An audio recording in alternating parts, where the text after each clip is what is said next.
వ్యాసం వసిష్ఠనప్తారం శక్తే పౌత్రమకల్మషం పరాశరాత్మజం వందే సుఖతాతం తపోనిధిం. నహి విజ్ఞాన సర్వస్వం పురాణాత్ వేద సంహితాత్ అంటారు ప్రాచీనులు. భారతీయ సంస్కృతిని ప్రతిబింబింపజేసే విజ్ఞాన సర్వస్వాలే మన పురాణాలు. కల్పాంతంలో బృహత్ పురాణం పేరిట పురాణమంతా ఒకే రూపంలో ఉండగా సగటు మానవుల అవగాహన కోసం వ్యాసుల వారు దాన్ని 18 భాగాలుగా చేశారట. సృష్టి జ్ఞానము, పునఃసృష్టి, ఋషుల వంశావళి, విభిన్న మనువులు వాళ్ళ కాలాలు, సూర్య చంద్ర వంశాల రాజుల చరిత్రలు, ధర్మాలు, దైవ పారమ్యాలు ఇవన్నీ కూడా పురాణాల్లో మనకు వివరించబడ్డాయి. వేదాల అధ్యయనం, అధ్యాపనం, అవగాహనలకు సాయంగా ఉండటమే పురాణాల యొక్క ప్రాధాన్యతాంశం. భద్వయం చైవ భ్రత్రయం వచతుష్టయం అనాపద్లింగ కూస్కాని పురాణాన్ని నవద్వయం అంటారు. ఈ ప్రాధాన్యతలోనే ఇవాళ మనం నారద పురాణం గురించి తెలుసుకుందాం. బృహత్కల్పంలో సాక్షాత్తు నారద మహర్షి సనకుడు వంటి తపస్సులకు ప్రబోధించినటువంటి పురాణం నారద పురాణమట. ఈ పురాణంలో మొత్తం 25,000 శ్లోకాలు ఉన్నాయి. నారద పురాణం పూర్వభాగము, ఉత్తర భాగము అని విభజనతో 2 భాగాలుగా కనిపిస్తుంది. ఉత్తర భాగాన్ని వశిష్ఠ మహర్షి మాంధాతకు బోధించినట్లుగా మనకు పెద్దలు చెప్తూ ఉంటారు. నారద పురాణం 207 అధ్యాయాలు కలిగి ఉంటుంది. పూర్వభాగంలో 125 అధ్యాయాలు, ఉత్తర భాగంలో 82 అధ్యాయాలు ఉంటాయి. నారద పురాణానికే నారదీయ పురాణమని, బృహన్నారదీయ పురాణమని కూడా పేర్లున్నాయి. నారద పురాణంలో మృకండ మహర్షి చరిత్ర, గంగావతరణ, వాపీకూప తటాకాలు అంటే మెట్లబావి, గిలకబావి, చెరువుల నిర్మాణం ఇలాంటి విషయాలు, సదాచారాల వివరణ, పంచమహాపాతకాలు వాటి వివరణ, ధ్యానయోగం, మోక్ష నిరూపణం, భవబంధ నివృత్తికి ఆధ్యాత్మిక మార్గం, సుఖమహర్షి చరిత్ర, సుఖ జనకుల సంవాదం, శరీర ధర్మ విశేషాలు, వివిధ పుణ్యస్థలాలు, శ్రార్థాలు, క్రతువులు, స్తోత్రాలు వెరసి ఒక మానవతా విలువలను, కర్తవ్యాలను ఆధ్యాత్మిక సాధనా సూత్రాలతో లంఘరించి నారదీయ పురాణం మనకు వివరిస్తూ ఉంటుంది. నాడీ జంఘుని కథ, చతుర్వేది కథ లాంటివి మరిన్ని ఇతివృత్తాలు, ధర్మ సూక్ష్మాలను తెలియజేస్తూ లోకహితానికి దిశానిర్దేశం చేస్తూ ఉంటాయి.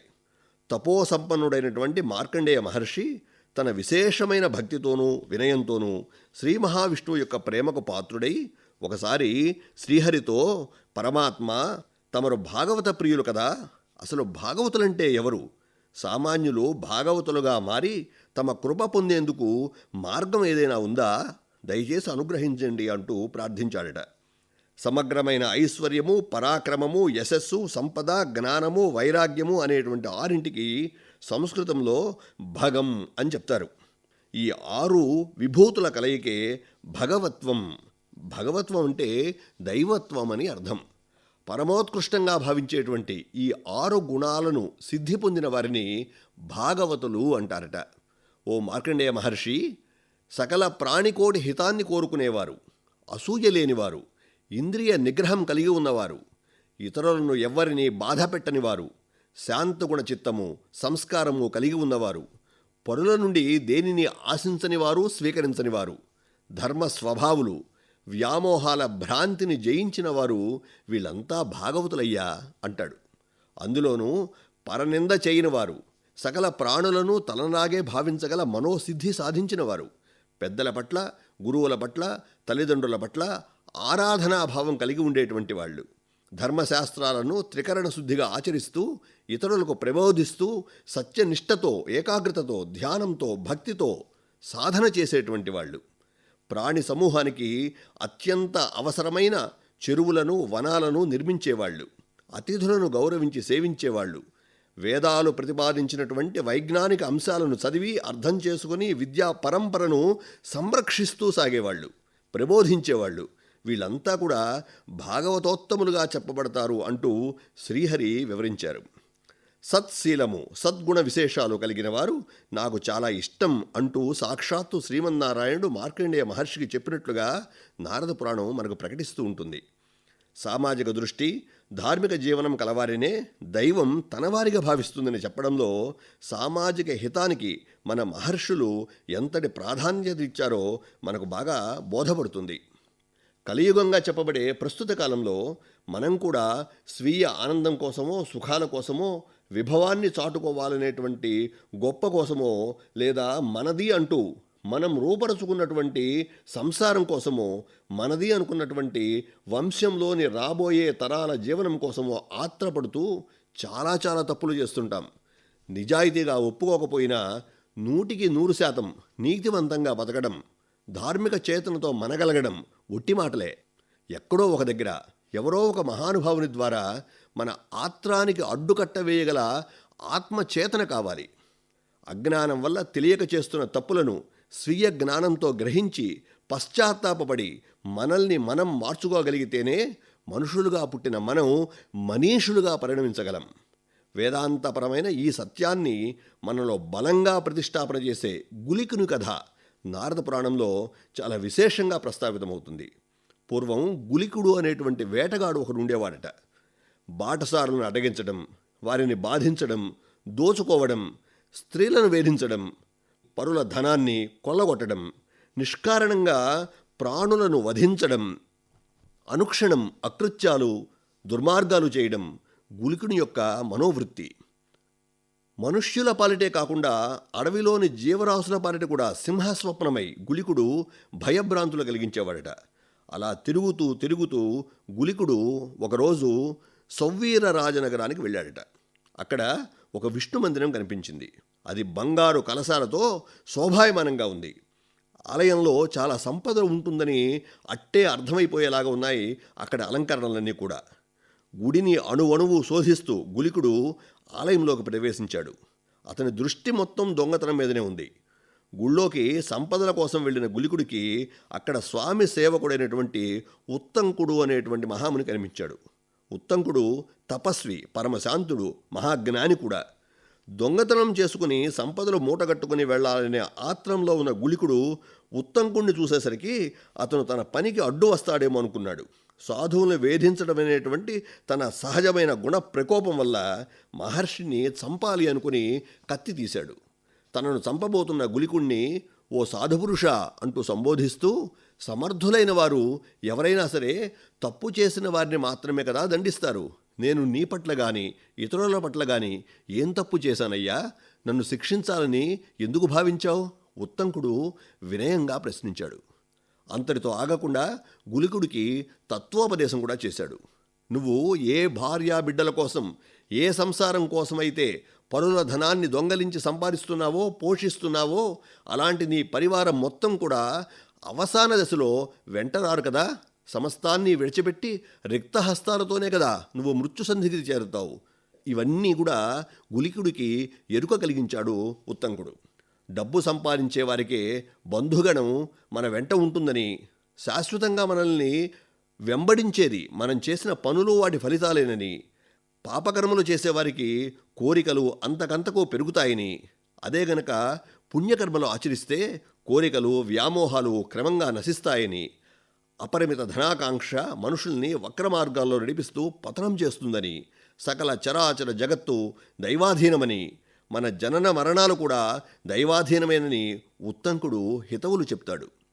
బతికి ఉన్న రోజుల్లో సమయాన్ని, జీవితాన్ని, విలువల్ని తెలుసుకుని ప్రవర్తించాలని ఉత్తంక మహర్షి అనునయం చేస్తూ చెప్తూ ఉంటే గులికుడికి మనసు కరిగిపోయింది, జ్ఞానోదయమైంది.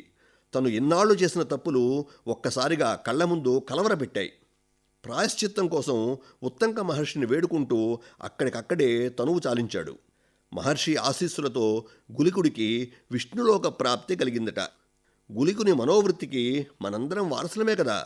ఏదో కావాలనే తపన, మనది కాని సొత్తు మీద కూడా మనకు ఆత్రం, పరుల సొమ్ము పట్ల వ్యామోహం, ఇతరులను హింసించైనా సరే సంపాదించాలన్నదే లక్ష్యం, ఒకంత కపటం, క్రౌర్యం ఇవి లేనిదెవరికి? అందుకే నారద పురాణం ఉత్తంక మహర్షి సందేశాన్ని మనం గుర్తు చేసుకుంటూ జ్ఞానబోధకు మనం పరితపించాలి. పశ్చాత్తాపం, పరివర్తన పుణ్యహేతువులని ఈ కథ మనకు జ్ఞాన మార్గం చూపుతుంది. ధర్మం వైపు మారడమే మోక్ష మార్గమని ప్రబోధిస్తుంది.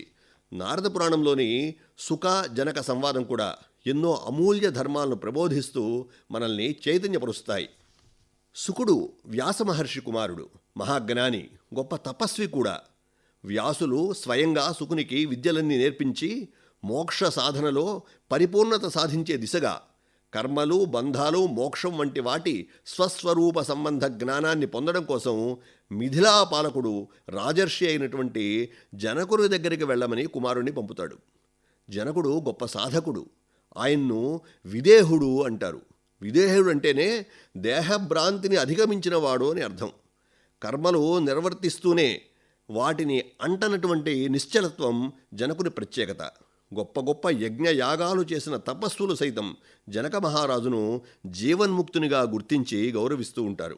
వ్యాసులు వారు పంపగా తన వద్దకు వచ్చినటువంటి పరమయోగి సత్తముడైనటువంటి సుఖ మహర్షిని జనకుడు సాదరంగా ఆహ్వానించాడు, గౌరవించాడు. ఆత్మజ్ఞానంతో కర్మలను నిర్వహించడమే అసలైన తపస్సు అంటూ జనకుడు సుఖమహర్షికి వివరించిన సూక్ష్మాలు మనకు కర్తవ్యనిష్ట ఆవశ్యకతను ఈ పురాణం ద్వారా గుర్తు చేస్తాయి. సంసారము, రాజ్యపాలనము వంటివి బాధ్యతలే కానీ బంధాలు కావని, ప్రతి ప్రాణికి విద్యుక్త కర్తవ్యాలను భగవంతుడు నిర్దేశించి ఉంటాడు కనుక అర్పణభావంతో చేయవలసిన పనులను చేసి తీరవలసింది అంటూ జనకుడు ప్రబోధిస్తాడు. బంధం అనేది బాహ్య ప్రపంచంలో ఉండదని, అది మనసుకు సంబంధించినదని, నాది అనబడే ఆ అహంకారమే బంధానికి కారణమని, మనం నా అనేటువంటి అహంకారాన్ని విడిచిపెట్టి కేవలం సాక్షీభూతంగా వ్యవహరిస్తూ కర్తవ్య నిర్వహణ గనక చేస్తే బంధాలు మనకు అడ్డమని సుకునకు వివరిస్తాడు.